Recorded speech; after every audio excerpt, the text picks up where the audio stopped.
الذي أبدع الأفلاك والأرضين والصلاة والسلام على سيد الأنبياء والمرسلين وعلى آله الطيبين الطاهرين وأصحابه أجمعين أما بعد فأعوذ بالله من الشيطان الرجيم بسم الله الرحمن الرحيم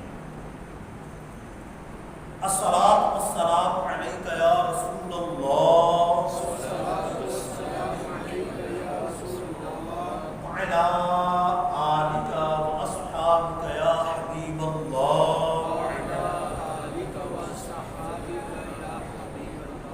الصلاة والسلام عليك يا نبي الله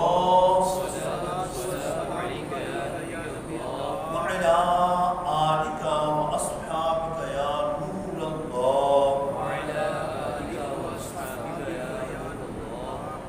نويت سنة الاعتكاف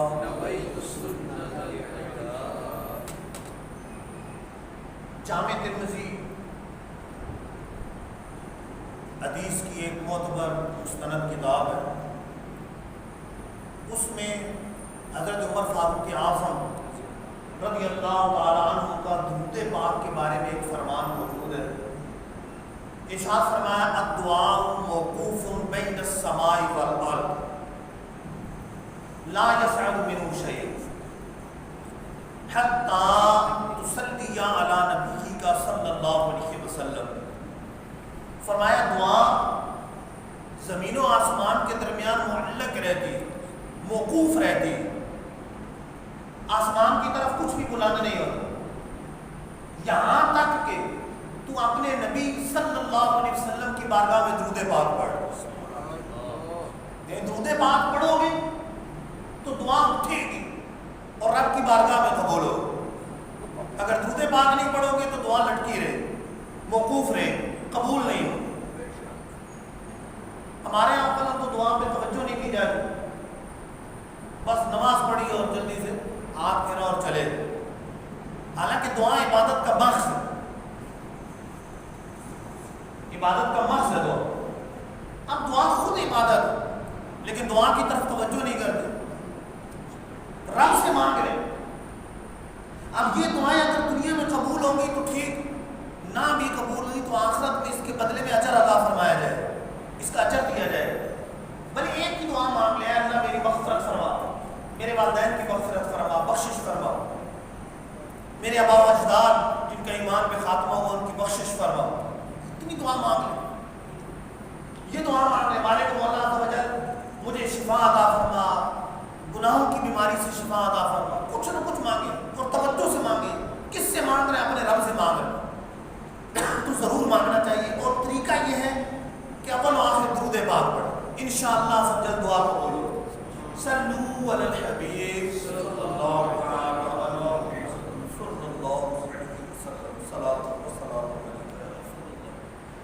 سفر المظفر کا مہینہ جاری ہے سارے. اس سفر کی مہینے کی ایک خصوصیت یہ ہے کہ اس کو اعلیٰ حضرت امام اہل سنت مجدد دین و ملت امام احمد رضا خان علیہ رحمت الرحمان سے بھی نسبت حاصل ہے کہ 25 سفر المظفر کو امام اہل سنت کا عرس مبارک ہوتا ہے. اسی مناسبت سے آج امام اہل سنت مجدد دین و ملت پروانہ شمع رسالت امام احمد رضا خان علیہ رحمت الرحمان کی سیرت کے کچھ پہلوؤں پر گفتگو کریں گے. یاد رہے کہ قوموں کی ترقی، قوموں کا ارتقاء یہ اپنے بزرگوں کی سیرت کو پڑھ کر اس پر عمل کر حاصل ہو سکتا ہے کہ انسان اپنے بزرگوں کا طریقہ کار پڑھے، انہوں نے دین کی خاطر قربانیاں دی اور ان کی کیا تعلیمات ہیں ان کو حاصل کرے اور پھر آگے پھیلائے، خود اس پہ عمل کرے. تو اس میں ترقی پوشیدہ ہے. اعلیٰ حضرت امام علیہ سنت رحمۃ اللہ تعالیٰ علیہ کو رب نے بڑی خصوصیات سے نوازا، بڑی خوبیوں سے نوازا اور ان خوبیوں کو انہوں نے دین کی خدمت کے لیے وقف کر دی. دین کی خدمت کرتے رہے ساری زندگی. مفسر وہ ہوتا ہے کہ جس کو علم تفسیر معلوم ہو. محدث اسے کہتے ہیں کہ جسے رب نے علم حدیث دیا ہو، اصطلاحات حدیث کے بارے میں علم ہو، آگے متن حدیث کے بارے میں، حدیث سے استنباط استدلال کرنے کے حوالے سے، حدیث کے معنی بیان کرنے کے حوالے سے محدث۔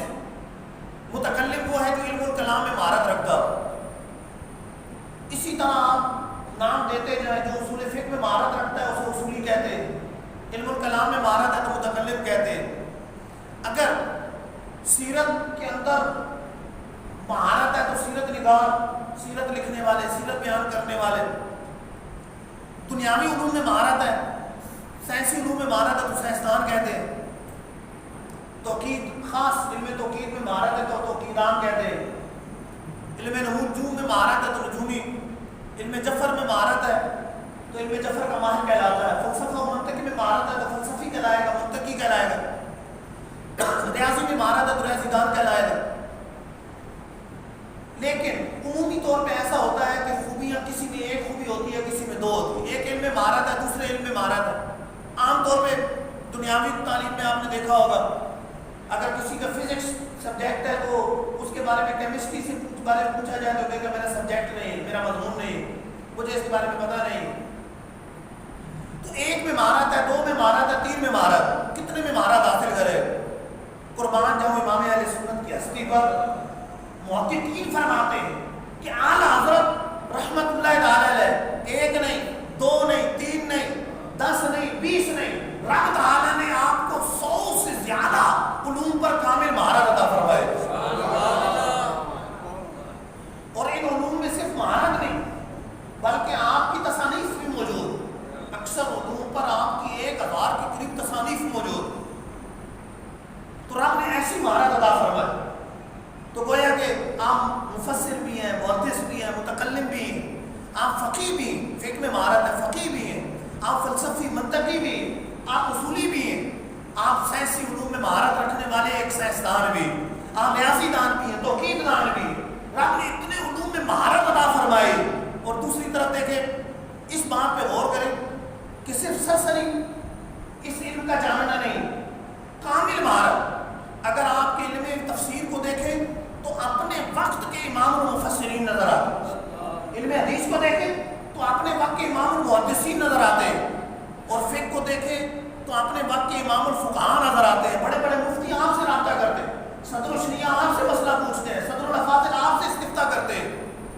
آپ رحمت اللہ تعالیٰ نے اگر فلسفے میں مہارت دیکھیں، منطق میں مہارت دیکھیں، ایسی کامل مہارت کہ جب ابو علی سینا اور فارابی کا رد کرتے ہیں تو ایسا محسوس ہوتا ہے کہ ابو علی سینا اور فارابی جو ہے وہ اعلیٰ حضرت کے سامنے طفل مکتب نظر آتے ہیں، اور جب نیوٹن جیسے سائنسدان کا رد کرتے ہیں تو ایسا محسوس ہوتا ہے کہ ایک کامل اور ماہر استاد ایک نالائق اور کند ذہن شاگرد کی غلطیاں نکال رہا ہے، یہ غلط کیا، یہ غلط کیا، یہ غلط کیا۔ ایسی کامل مہارت نظر آتی ہے تو امام اہل سنت کی ہستی میں نظر آتی ہے۔ اب تفسیر ہمیں کیسے پتہ چلے گا کہ اعلیٰ رحمت اللہ تعالیٰ نے اپنے وقت کے امام المفسرین، اپنے وقت کے امام المحدثین ہیں؟ یا تو امام اہل سنت کی تحریروں سے پتہ چلے گا، یا اس وقت کے مفسرین بتائیں گے، اس وقت کے محدثین بتائیں گے، اس وقت کے فقہاء بتائیں گے، اس وقت کے متکلمین بتائیں گے کہ اعلیٰ حضرت کو رب نے کتنی مہارت عطا فرمائی۔ اب تفسیر کو دیکھیں، صدر الشریعہ مفتی امجد علی اعظمی رحمۃ اللہ تعالیٰ بار شریعت کے مصنف اور بہت بڑے محدث بھی۔ بار شریعت میں جہاں فقہ کا باب قائم کرتے ہیں، شروع میں حدیثیں لاتے ہیں، آیات لاتے ہیں، تفسیر پر گہری نظر رکھنے والے۔ صدر الشریعہ فرماتے ہیں میں نے اعلیٰ حضرت سے عرض کیا کہ حضور قرآن پاک کو کوئی ترجمہ فرما دیں۔ تراجم اور ملتے ہیں لیکن اس میں اخلاق ہے، گمراہی پر مبنی باتیں، آپ ترجمہ فرما دیں۔ اعلیٰ حضرت فرماتے ہیں کہ میں کیسے کروں، میرے پاس وقت نہیں، ہر وقت مصروف ہے، فتویٰ نویسی کے اندر، عقائد کے اندر، دیگر دینی مصروفیات ہیں، تصانیف اتنی فرمائی۔ بزرگ فرماتے ہیں کہ اعلیٰ حضرت کی زندگی کو دیکھا جائے اور آپ کی تصانیف کو دیکھا جائے تو ایسا محسوس ہوتا ہے کہ ہر 5 گھنٹے بعد ایک کتاب عطا فرما رہے ہیں۔ روزانہ کے جو صفحات لکھے ہیں، روزانہ کے صفحات وہ کم و بیش 55 صفحات، یعنی اگر آپ کی زمانہ نابالغی کا تھوڑے وقت کا زمانہ نکال لیا جائے، بچپن کا زمانہ نکال لیا جائے، ان اوقات کا اندازہ لگایا جائے تو امام اہل سنت ہر 5 گھنٹے میں امت کو ایک کتاب عطا فرما رہے ہیں، ایک تصنیف عطا فرما رہے ہیں۔ کہتے ہیں میرے پاس وقت نہیں. صدر شریعہ فرماتے ہیں کہ میں کہتا رہا, بالآخر کیا کیا, ایک دن قرآن پاک دیا اور اعلیٰ حضرت کی بارگاہ میں بیٹھ گئے. میں نے کہا حضور آپ ترجمہ کرواتے جائیں, میں لکھ دیتا ہوں. فرماتے ہیں روزانہ میں بیٹھ جاتا, اعلیٰ حضرت ایک رکوع کا ترجمہ فرماتے, برجستہ فی البدی ایک رکوع کا ترجمہ فرماتے ہیں. میں لے کے گھر جاتا, رات نماز عشاء کی پڑھ کر میں لائبریری میں چلا جاتا, میں ساری رات تفاسیر دیکھتا رہتا, 14 صدیوں کی تفاسیر دیکھتا. جب صبح ہوتی اس نتیجے پر پہنچتا جو اعلیٰ حضرت نے فی البدی ترجمہ فرمایا. گویا کہ 14 صدیوں کی تفاسیر پر گہری نظر موجود, زبانی یاد کہ فی البدی تفسیری ترجمہ ایک رکوع کا فرماتے ہیں. یوں کنز الایمان کا ترجمہ امت کو عطا فرما دے, جس جیسا کوئی ترجمہ نہیں, جس جیسا ترجمہ نہیں, وہ ترجمہ عطا فرما دے. یہ ہے تفسیر کے اندر مہارت. اور حدیث دیکھیں, صدر الشریعہ کے ایک استاد ہیں محدث صورتی, اور وہ محدث کچوچوی کے بھی استاد ہیں, بہت بڑے محدث ہیں محدث کچوچوی, ان کے استاد محدث صورتی. لیکن محدث صورتی اعلیٰ حضرت سے باقاعدہ پڑھا نہیں, لیکن بڑی محبت کرتے ہیں, بڑی عقیدت رکھتے ہیں. ایک دفعہ محدث کچوچوی کہتے ہیں کہ میں نے استاد صاحب سے پوچھا محدث صورتی سے کہ حضرت آپ اتنے بڑے محدث ہیں, اپنے وقت کے استاد و محدثین ہیں, اتنے آپ کے شاگرد ہیں, اور علوم میں تو اعلیٰ حضرت آگے ہیں, لیکن علم حدیث میں تو برابر ہوں گے, علم حدیث میں آپ برابر ہوں گے. تو محدث صورتی تڑپ کر کہنے لگے کہ ہرگز نہیں, اگر میں برسا برس تک علم حدیث کا تلمذ کروں, ایک محدث شیخ المحدثین استاد المحدثین کہہ رہا ہے, اگر میں برسا برس تک علم حدیث کو پڑھوں, علم حدیث کا تلمذ کروں, پھر بھی اعلیٰ حضرت کی گرد راہ کو نہیں پا سکتا. اپنے وقت کے شیخ المحدثین کہہ رہے ہیں کہ اعلیٰ حضرت امام المحدثین, امام اہل سنت کا مقابلہ نہیں, صرف ایک علم کے اندر نہیں. محدث صورتی ایک علم میں ماہر ہے, علم حدیث کے اندر شیخ المحدثین امام المحدثین ہے, لیکن اعلیٰ حضرت کے سامنے کہہ رہے ہیں کہ اگر میں برسا برس تک علم حدیث اب بھی پڑھوں, تلمذ کروں, سیکھتا رہوں, پھر بھی اعلیٰ حضرت کی گرد راہ کو نہیں پا سکتا. علم فقہ میں کیسی مہارت ہے, فتاوی رضویہ اٹھا کر دیکھیے کہ سوال کرنے والے بہت بڑی تعداد ایسی ہے جو اپنے وقت کے مفتیان گراہ, جو اپنے وقت کے فقہاء ہیں. صدر الافاضل کے نام سے کون واقف نہیں, خزائن العرفان آپ نے لکھے, آپ رحمۃ اللہ تعالیٰ نے کئی کتابیں, اور بڑے زبردست فقیہ ہیں. آپ کے سوالات آپ کو فتاوی رضویہ میں نظر آتے ہیں, پوچھتے ہیں تو اعلیٰ حضرت یہ فرما دیں اس کا جواب کیا ہے. مولانا حشمت علی صاحب پوچھ رہے ہیں, امام علم و فن ملک العلماء ظفر الدین بہاری رحمۃ اللہ تعالیٰ وہ استفتاء کرتے نظر آتے ہیں, بلکہ خود مصنف بہار شریعت صدر الشریعہ کے سوالات فتاوی رضویہ شریف کے اندر موجود ہیں, اور اعلیٰ حضرت ان کو جواب عطا فرما رہے ہیں. فقہ میں مہارت, محدث کچوچوی رحمۃ اللہ تعالیٰ فرماتے ہیں کہ میں فتویٰ نویسی اعلیٰ حضرت سے کر رہا تھا, فتویٰ نویسی کر رہا تھا, سیکھ رہا تھا. تو فتویٰ نویسی سیکھتے ہوئے کئی واقعات پیش ہیں کہ ہم جزیہ تلاش کرتے ہیں فتوے کے لیے. جزیہ یہ ہوتا ہے کہ جب جواب کی عبارت بنائی ہے کہ آپ کے سوال کا یہ جواب ہے, اس پہ دلیل دیتے ہیں کتاب سے نکال کر جزیہ, کہ دیکھو فلاں کتاب میں اس کا یہ جزیہ موجود, وہ جزیہ نکال دیں. فرماتے ہیں کہ ہم جزیات تلاش کر کر کے تھک جاتے, یہ سمجھتے ہیں یہ تو کوئی نیا مسئلہ آ گیا جس کا جواب کتابوں میں موجود نہیں ہو, اعلیٰ حضرت کی بارگاہ میں آ جائے. امام اہل سنت سے عرض کرتے حضور لوگ نئے نئے مسئلے پوچھ رہے ہیں, اس کا جواب کچھ بھی کتابوں میں موجود نہیں. امام اہل سنت فرماتے کہ یہ کوئی نیا مسئلہ نہیں ہے, یہ مسئلہ تو کتابوں کے اندر موجود ہے. دیکھو علامہ ابن امام نے فتح القدیر فلاں جلد فلاں صفحے فلاں سطر میں لکھا ہے, علامہ ابن نجیم نے بحر الرائق کے اندر فلاں جلد فلاں صفحے میں لکھا ہے, علامہ قاسمی نے بدائع الصناع کے اندر فلاں جلد فلاں صفحے فلاں سطر کے اندر یہ مسئلہ لکھا ہے, فتاوی ہدیہ کے اندر فلاں جلد میں فلاں صفحے میں فلاں سطر میں مسئلہ موجود ہے. فرماتے ہیں ہم وہاں سے اٹھتے, لائبریری میں جاتے, کتاب اٹھاتے جو اعلیٰ نے فرمائی, وہ جلد اٹھاتے, وہ صفحہ نکالتے, وہ سطور نکالتے, جو اعلیٰ حضرت نے فرمایا تھا وہی عبارت ان سطروں کے اندر جگمگا رہی ہوتی.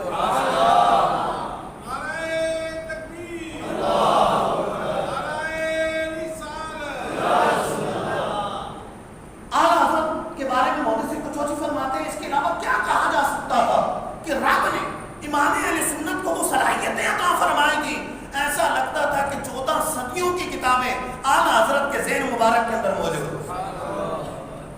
ساری کتابیں وہ ہے کہ زبانی یہاں بتا رہے فلاں کتاب میں یہ فلاں جلد بتا دی, صفحہ بتا دیا, سطر بتا دی, اور مسئلہ وہاں پر موجود ہے، اور وقت کے جو مفتیان کرام ہیں جو فتویٰ نویسی سیکھ رہے ہیں، فتویٰ نویسی کر رہے ہیں، ان کو ڈھونڈ ڈھونڈ کے نہیں مل رہی، لیکن اعلیٰ حضرت کے ذہن کے اندر موجود۔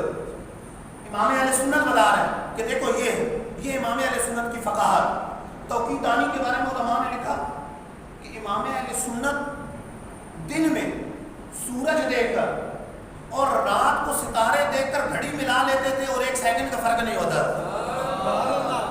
علم توقید میں اتنی مہارت عطا فرمائی، دن میں سورج دیکھ کر رات میں ستارے دیکھ کر گھڑی ملاتے تھے، 1 سیکنڈ کا فرق نہیں ہوتا تھا، کیونکہ کس نے ملائی ہے گھڑی؟ امام اہل سنت۔ ایسی توقید میں، علم توقید میں مہارت عطا فرمائی۔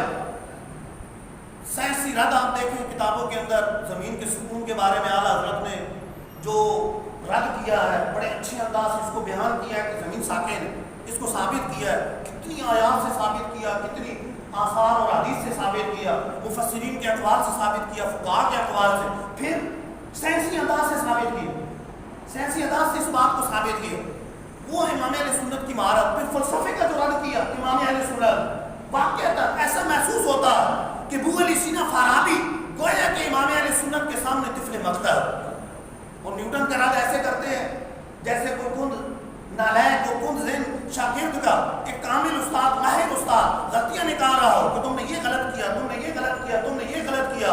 رب تعالیٰ نے فلسفہ اور منطق کے وہ مہارت عطا فرمائے، اور یہ مہارت اتنا توجہ کا ثمرہ، اتنا توجہ کا نتیجہ ہے۔ ساری زندگی وہ نہیں پڑھتے رہے، پڑھا کیا ہے؟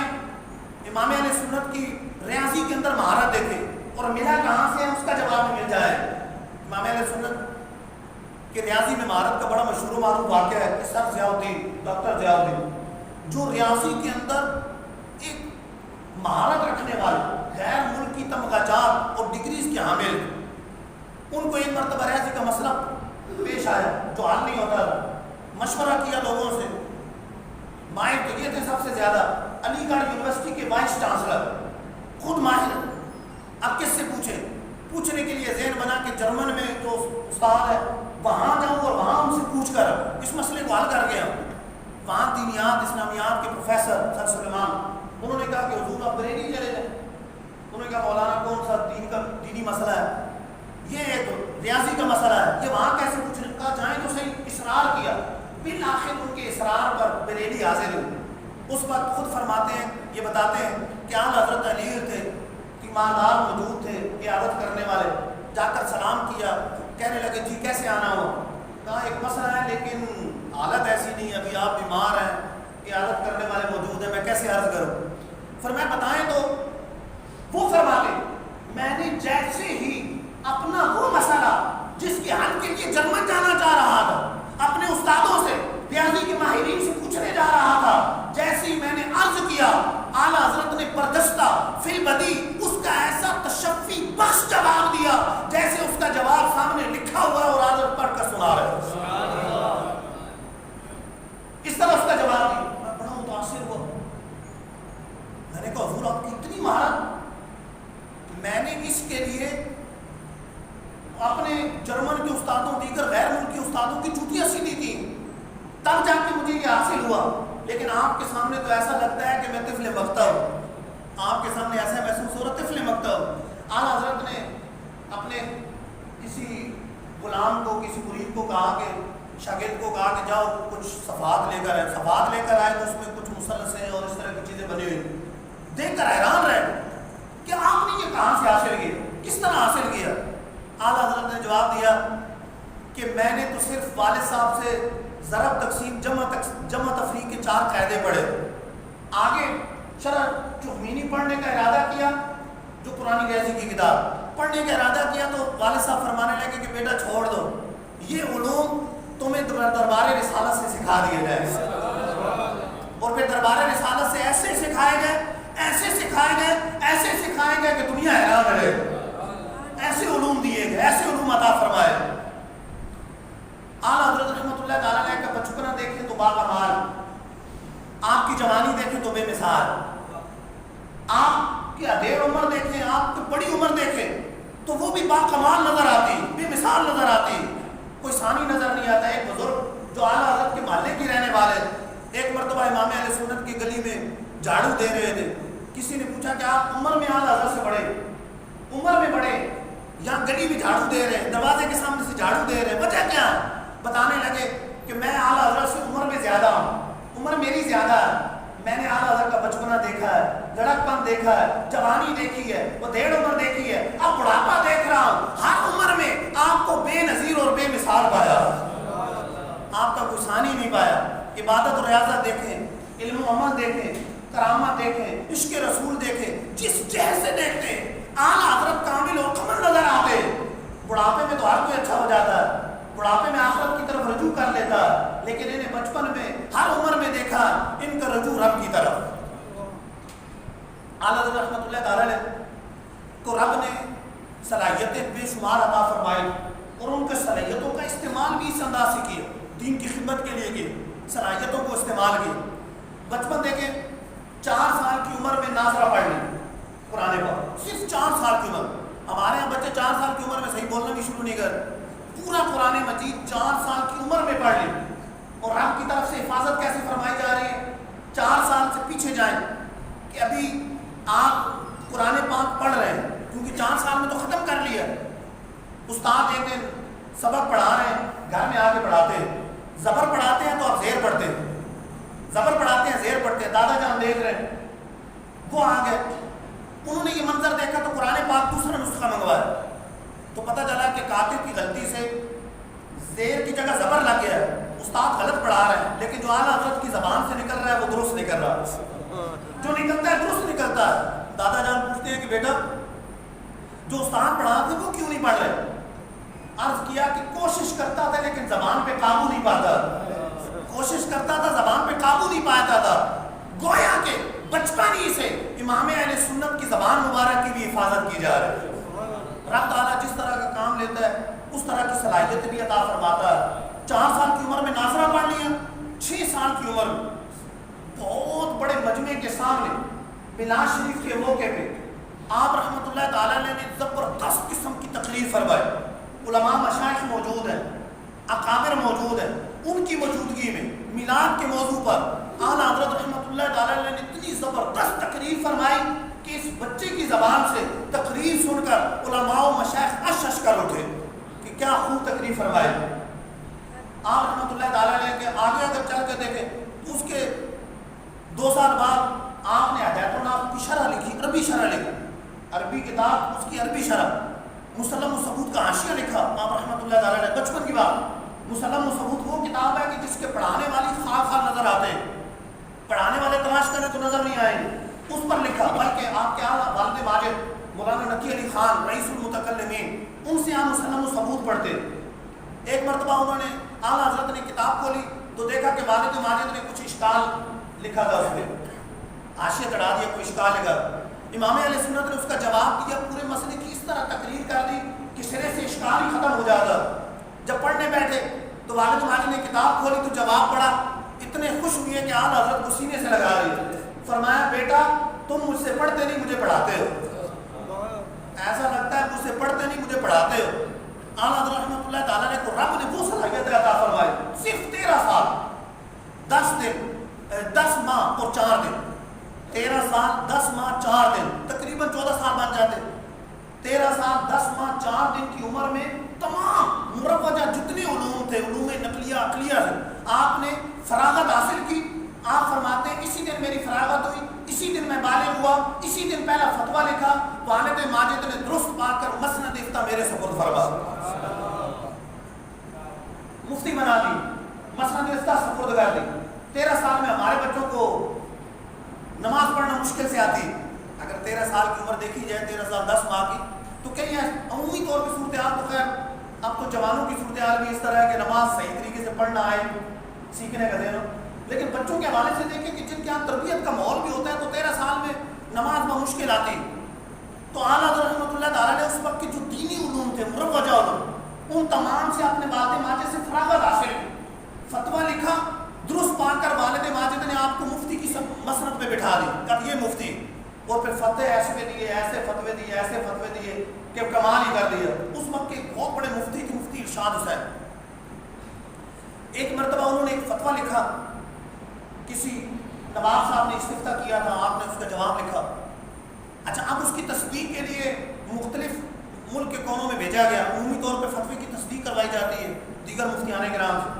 اب سب کہتے رہے الجواب صحیح، الجواب صحیح، الجواب صحیح. فتویٰ ہوتا آیا. اعلیٰ حضرت کے والد ماجد بھی فتوے میں معروف تھے، مولانا نقیر خان رحمہ، ان کے پاس بھی آ گیا. انہوں نے فرمایا کہ آج کل فتویٰ کوئی اور مفتی صاحب لے کر ہیں، کہاں ہے؟ وہ کمرے میں، ان سے جا کے تصدیق کروا، ان سے تصدیق کروا. اندر گئے تو اندر دیکھ چھوٹا سا بچہ بیٹھا ہوا ہے. فوراً واپس آ گئے. حضرت اندر تو کوئی مفتی صاحب نہیں. کیا ہے؟ بچہ بیٹھا، کوئی مفتی صاحب. اعلیٰ حضرت کو جب سوال دیا گیا، جواب دیا گیا، تو آپ نے فرمایا یہ جواب غلط، جواب درست نہیں. دوسرا جواب لکھا، جواب لکھ کے ان کے حوالے کر دیا. والد صاحب نے بھی تصدیق کی. اب وہ فتویٰ واپس گیا. قربان جو مفتی ارشاد صاحب اپنے وقت کے بہت بڑے فقیہ ہیں، جب جواب دیکھا تو کہنے لگے کہ میرا جواب واقعی غلط ہے، جواب وہی درست ہے جو احمد رضا نے دیا، جواب وہ درست ہے جو انہوں نے فرمایا ہے. نواب صاحب کہنے لگے حضرت اتنے علماء نے آپ کی تصدیقیں کر دی، اتنے بڑے بڑے علماء نے آپ کی تصدیق کر دی ہے، ہر طرح سے تصدیق آ گئی. تو کہنے لگے کہ اصل میں میرا نام دیکھ کر، میرے علمی مقام دیکھ کر لوگوں نے تصدیق کی ہے، حقیقت میں درست وہی ہے جو فتویٰ احمد رضا نے لکھا. ایسی فتویٰ نویسی فرمائی، ساری زندگی فتویٰ نویسی فرماتے رہے. اور ہمیں ایک بہت بڑا علمی خزانہ جدید فتاوی رضویہ جدید طرز پہ جو چھپا ہے، اس کو دیکھا جائے تو 33 جلدوں پر مشتمل، فہرست کی جلد ملا کر، اشاری کی جلد ملا کر، تو یہ 33 جلدوں پر مشتمل ہے. 33 جلدیں ان کی 33 جلدوں پر مشتمل ہے، جس میں ہزاروں فتاویٰ موجود. امام اہل سنت کا یہ وہ فتاویٰ ہے کہ جو بہت بعد میں اس محفوظ ہونا شروع ہو، جو اعلیٰ حضرت کے ماتحت رہ کے فتوے لکھے، اور بہت سارے فتوے ایسے ہیں جو ہم تک نہیں پہنچ سکتے. اور یہ اتنا بڑا خزانہ امام اہل سنت نے ہمیں عطا فرمایا، یہ فتاویٰ کا خزانہ عطا فرمایا. پڑھتے جائیں اور علم حاصل کرتے جائیں اور عشق رسول اپنے اندر سموتے جائیں. جو علم بھی ملے گا، عمل بھی ملے گا، عشق رسول بھی ملے گا. کیونکہ اعلیٰ حضرت رحمۃ اللہ تعالیٰ علیہ کو ہم اگر اپنی زبان سے کہیں کہ جو ملا سرکار کے عشق نے عطا فرمایا، عشق رسول کی بدولت ایسی. اور عشق رسول کی دولت جو ملی وہ کیسی دولت ملی؟ اعلیٰ حضرت خود فرماتے ہیں کروں تیرے نام پہ جان فدا، نہ صرف ایک جان دو جہاں فدا، دو جہاں سے بھی نہیں جی بھرا، کروں کیا کروڑوں جہاں نہیں. فرماتے ہیں کہ آپ پر حضور ساری کچھ فدا کر دوں، جان فدا کر دوں، دو جہاں فدا کر دوں، اور کروڑوں جہان نہیں ہے ورنہ کروڑوں جہان آپ کے قدموں پہ قربان کر دیتے، سب کچھ آپ پہ قربان کر دیتے. انہیں جانا، انہیں مانا، نہ رکھا غیر سے کام، للہ الحمد میں دنیا سے مسلمان ہوں.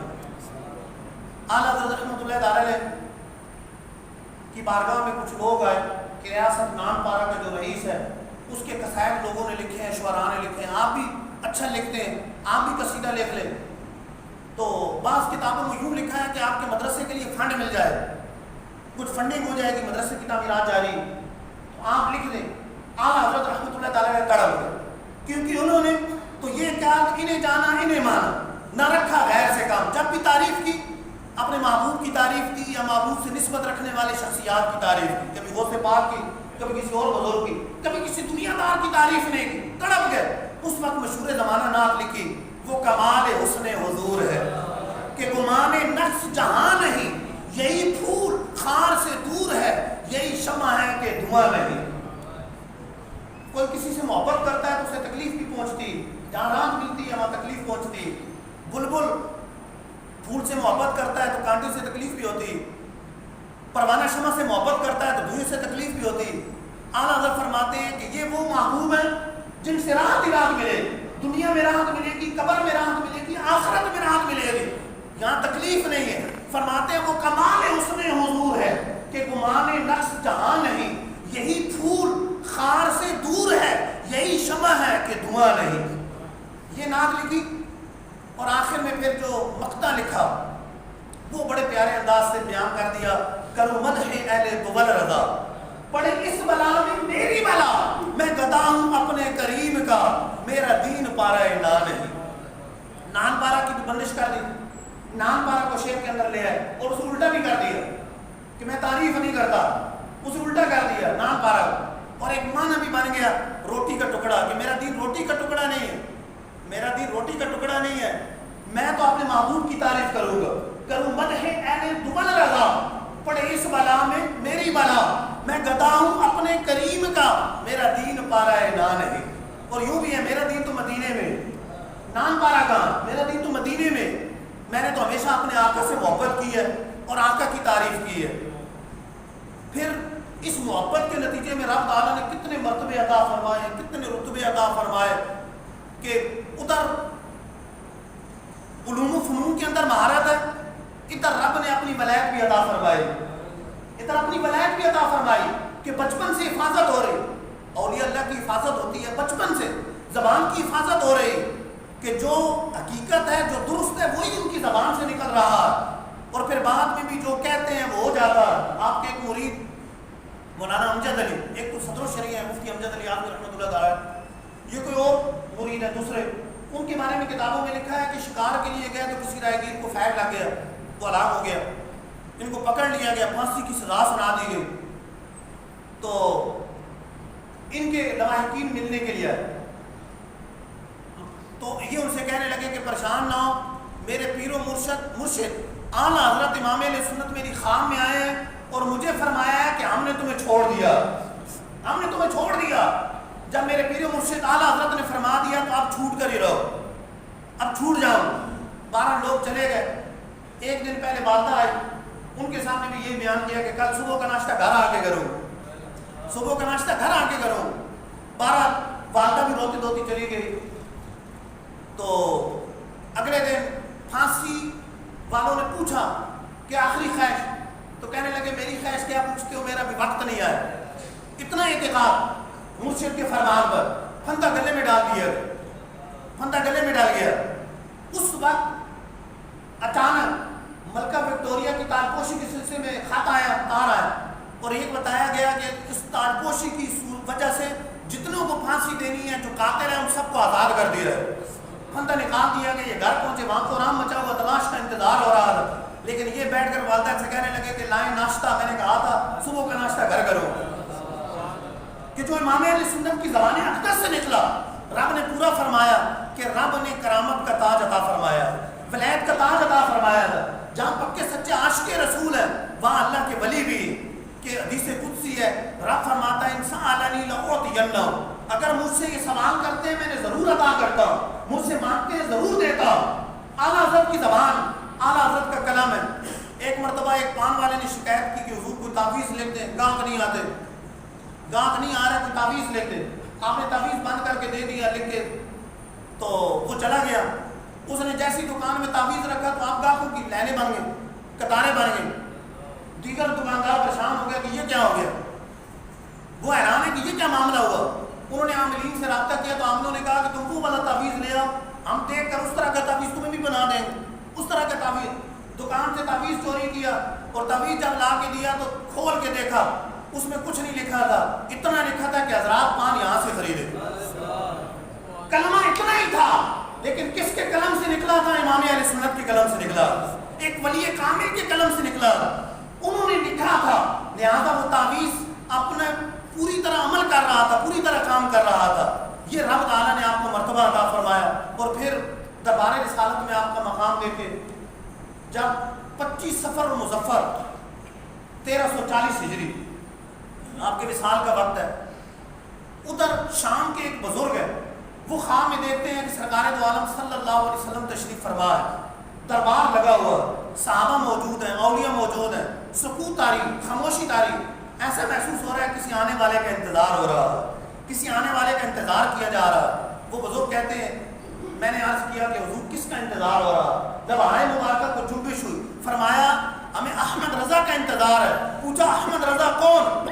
فرمایا کہ بریلی کا باشندہ ہے، ہندوستان میں بریلی کا باشندہ ہے۔ آنکھ کھل گئی، سوچنے لگے کہ اللہ عز و جل کا بہت بڑا کوئی کامل ولی ہے، اللہ کا بندہ ہے، نیک بندہ ہے، اس کی زیارت کرنی چاہیے۔ منزلوں پہ منزلیں طے کر کے ہندوستان پہنچے، بریلی پہنچے، محلہ جسولی پہنچے، اور وہاں پوچھا اعلیٰ حضرت کے بارے میں، تو پتہ چلا کہ اعلیٰ حضرت تو 25 صفر المظفر کو وصال فرما گئے۔ اندازہ لگایا وقت وہی تھا، دوپہر کا وقت تھا، وہ بزرگ قیلولہ کر رہے تھے، ادھر اعلیٰ حضرت کی روح مبارک قفس انسری سے پرواز کر رہی تھی، ادھر دربار رسالت میں انتظار ہو، ادھر دربار رسالت میں انتظار کیا جا رہا۔ یہ رب تعالیٰ نے امام اہل سنت کو رتبہ عطا فرمایا، سرکار دو عالم صلی اللہ علیہ وسلم کی بارگاہ میں یہ رتبہ۔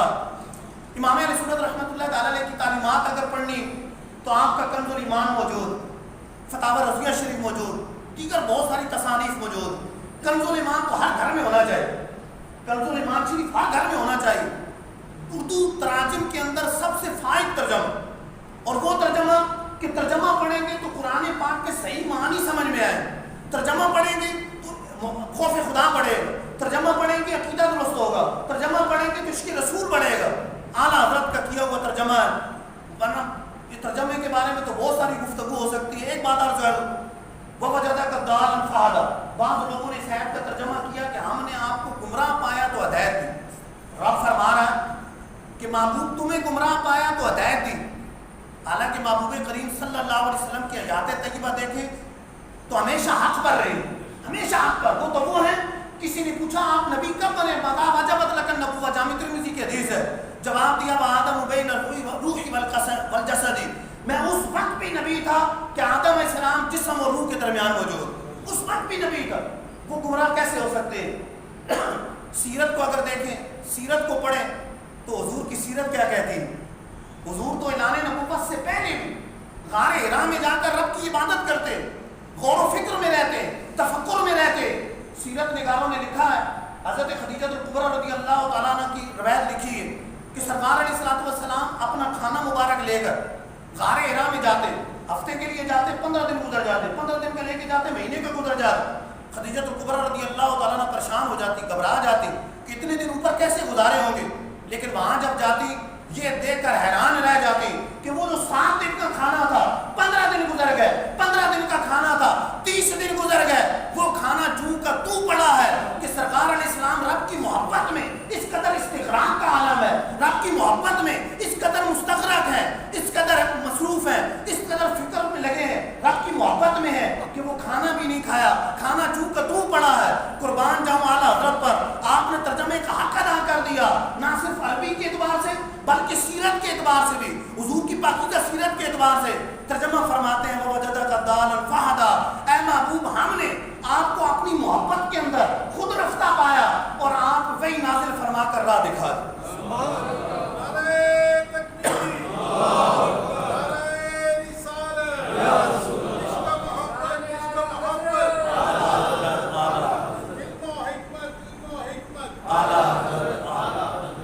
تو گویا کہ اعلیٰ حضرت احمد فرما رہے ہیں کہ گم ہیں لیکن رب کی محبت میں، رب کی محبت میں گم ہے، خود رفتہ پایا، اپنی محبت میں گم پایا تو راہ دکھا دی۔ دال کا مطلب گم شدہ، الحکمت دالت المومن، قول سنا ہوگا، حکمت مومن کی گم شدہ خزانہ ہے۔ یہ تو نہیں کہیں گے حکمت مومن کی گمراہی، حکمت مومن کا گم شدہ خزانہ ہے، گم چیز کو دال کہتے۔ تو ترجمہ فرمایا کہ ہم نے آپ کو محبت میں خود رفتہ پایا، اور یہی حضور کی سیرت بتا رہی اور رب تعالیٰ نے راہ دکھایا۔ اللہ عز و جل ہمیں اپنے بزرگان دین کی سیرت پر عمل کرنے کی توفیق عطا فرمائے، ان کی تعلیمات کو پڑھنے، ان پر عمل کرنے اور پھیلانے کی توفیق عطا فرمائے۔ آمین بجاہ نبی الامین صلی اللہ علیہ وسلم۔